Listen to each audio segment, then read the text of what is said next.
Good morning friends and welcome to Sharekhan's pre-market action. First and foremost, we will have an update on the global markets. Yesterday we saw the Dow and the Nasdaq closing almost on a flattish note on the back of the two-day rally that we had seen in the US markets. The Dow was down by around 9 points and Nasdaq was down by around 10 to 11 points.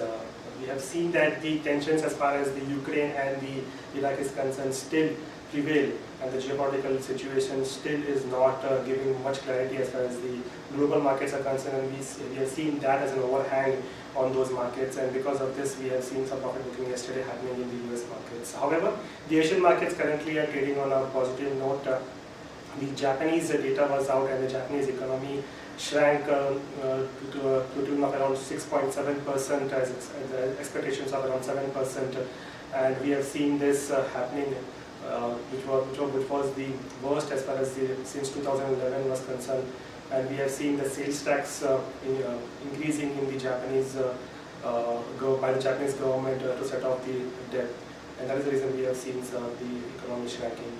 However, the markets are trading positive as far as the Asian markets are concerned, and back home yesterday we saw the FIs were positive to the tune of around 371 odd crores in the cash provision market, and the DIIs were negative to the tune of around 40 odd crores in the cash provision market.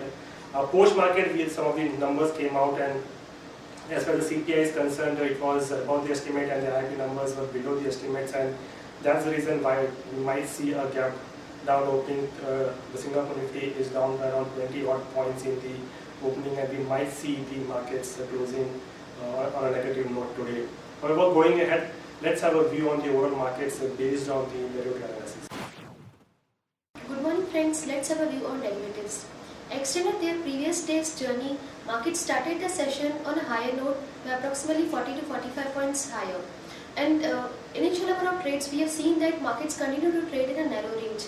But post lunch, we have seen that buying was witnessed across the blue chip counters and across the board, due to which Nifty hit a fresh intraday high above the mark of 7,700 at around 7756 odd levels, and finally snapped the session with a significant gain of more than 1%. In this period, we have seen that for second day in a row, long positions were built up, as around 4.98 lakh shares were added in open interest, approximately 10,000 contracts were added, and Nifty futures price increased by approximately 107 odd rupees. On the other hand, cost of carry increased by approximately 44% from 4.35% to 6.26, along with Nifty futures premium increased to 21 rupees from 15 odd levels. On the options front, PCRs increased significantly by approximately 13% from 0.79 to 0.89, which is clearly indicating that put option has added good number of shares than call option. In yesterday's trade, put option has added around 55 lakh shares in open interest, whereas call option has added around 12 lakh shares in open interest.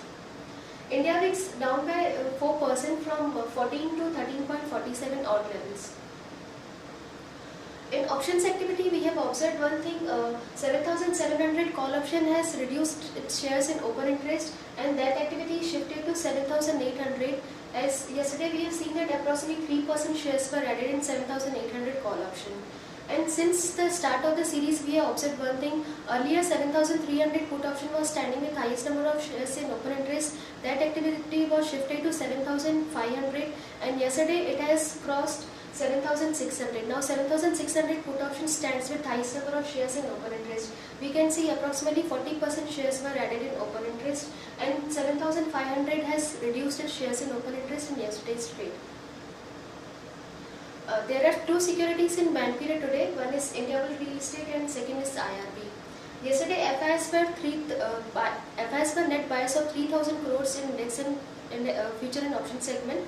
But they were net buyers of 1390 crore in index futures, they were net buyers of 1030 crore in index options, they were net buyers of 639 crore in stock futures, and they were net sellers of 51 crore in stock options.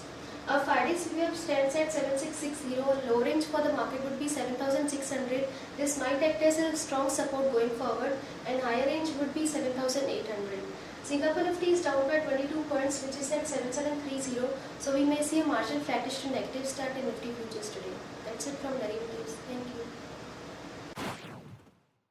Let's have a view on some of the ideas which are tradable today. First and foremost, the actionable idea today is NMDC, which has come out with the results. The reports The company has reported a 21.8% growth in the first quarter, April to June. Net profit at around 1,915 crores. It was driven by the strong operational performance. And profit in the corresponding quarter of the last fiscal was around 1,572 crores. So we recommend to go long on NNBC on the basis of some good results which have been announced yesterday, and keeping a stop loss of around 170. We can target 178 and 181. The previous closing price was 173. Bank of Baroda, we have a negative bias for today, where the foreign investors need prior RBI not to buy more shares in Bank of Baroda. Reserve Bank said the foreign investors would be required to obtain prior approval to purchase further shares in Bank of Baroda, as the prescribed limit has reached the trigger. So action to be taken is short Bank of Baroda, the stop loss of 931 and target 885 and 866. Yesterday's closing price was 913.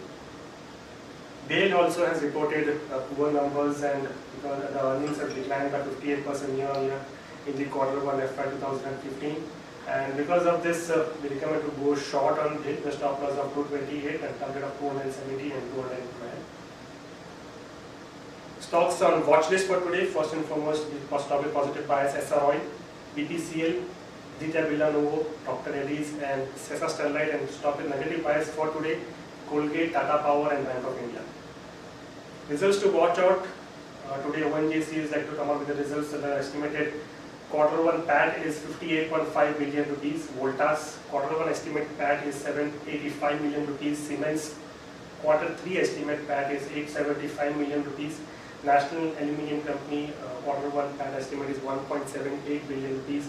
Unitech quarter 1 estimate PAT is 410 million rupees, and Tata Steel quarter 1 estimate PAT is 10.48 billion rupees. As I already mentioned that the IIP numbers were released yesterday. June IIP growth was below expectations. The IIP growth came in at 3.4%, which were 5%, which we had seen in the May 2014, which were lower than expectations, while the capital goods numbers remain volatile, 23% versus 4.5% month on month. The consumer good numbers were clearly a disappointment, and which were down by around 10% versus 3.7% that we had seen in the month of May. The CPI inflation has also picked up in July, and the CPI-based inflation came in ahead of the market estimates at 7.96, which has led to an uptick in the food inflation, 9.36 versus 7.97% month on month. On the other news update, Network 18 Media and its broadcasting district subsidiary TV18 Broadcasting has reported an improvement in the operating performance in the quarter 1 results, and we are positive on both the stocks, TV18 and Network 18 Media. On the other news update, Reeves Cotton suspends the operations at Tamil Nadu unit due to the lack of demand, which reflects lack of growth visibility in the near term. That's it, friends, from the Sharekhan's pre-market action. Thanks and have a nice day.